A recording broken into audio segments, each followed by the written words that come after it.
everyone, and welcome to another fantastic episode of Reptile News. Now, the news is pretty slim pickings today, so it's going to be a short one. We've only got two stories to talk about, and the first one comes out of Indiana, where a Franklin County man apparently picked up what he thought was a garter snake before getting bitten and having his arm swelling and realizing that it was a pretty pissed off copperhead. He was a snake lover, and his wife says he's always picking snakes up, so he clearly knew something was wrong and rushed himself to the hospital where he was treated and released. And his wife, obviously, she wanted to kill the snake. And while I was reading through this story, I wasn't sure, is this going to be our BAMF of the day or our douchebag of the day? Because that was pretty stupid, especially for somebody that you would think would know about snakes. So that being said, I got to the end of the story and I decided this is going to be our BAMF of the day, because the man refused all recommendations to kill the snake. And once he went home and rested up a little bit, he took the snake far away, he says, from his home and released it back into the wild. So that's awesome. That's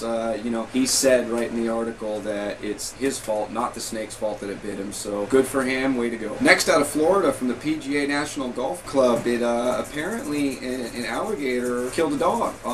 The alligator was trapped and euthanized. They're not sure if the dog was tied up or if it was loose or whatever, but that the story is alligator killed a dog. Alligator was trapped and euthanized. And again, I just don't understand the mentality of that. The alligator was just doing what it's supposed to do, what nature dictates that it does. I say we trap the owners of the dog and euthanize them, because why was their dog near the water? And we've talked about this way too many times, where the law there in Florida, when this kind of stuff happens, the alligators have to be euthanized according to their state law. But it's not the alligator's fault. It's just it's amazing. I don't understand. I like to think that the biologists with the Florida Fish and Wildlife Service understand that it is also not the alligator's fault. I don't know why they would have a law like this. I mean, they're in an area where they know there's alligators. They should know there's alligators, and why would they let their dog run free? Or why would they not provide it the proper housing so it couldn't get loose, or whatever?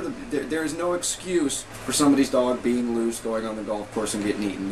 There's no excuse. As a dog owner myself, I know that there is absolutely zero excuse for that. So yeah, just kind of makes you think. That being said, I'm thinking about fudging with the schedule a little bit. There's some good things happening, some awesome things, maybe some changes, maybe not, I'm not sure, but to make time for those, possibly incorporate those. I may skip Wednesday and possibly Friday. I'm not sure yet, though. I may find the time to get in on those days, but anyway, good things happening. Been working with some people. Nothing's being said right now, real hush-hush. That's the way it should be. And the biggest plans are not going to come out for probably about 6 months, but the plans with the show here are going to start transforming. As a matter of fact, while you're watching this, they will be in the transformation process. So that's awesome, exciting news. If for some reason you don't see a video Wednesday or possibly Friday, now you know why. And of course, that has been all your news for this Monday. If you'd like to read any more of these stories, that link's right down below here in the description. And as always, if you're still watching, my name is Jason White. Now you know what's going on in the reptile world. Be good to each other,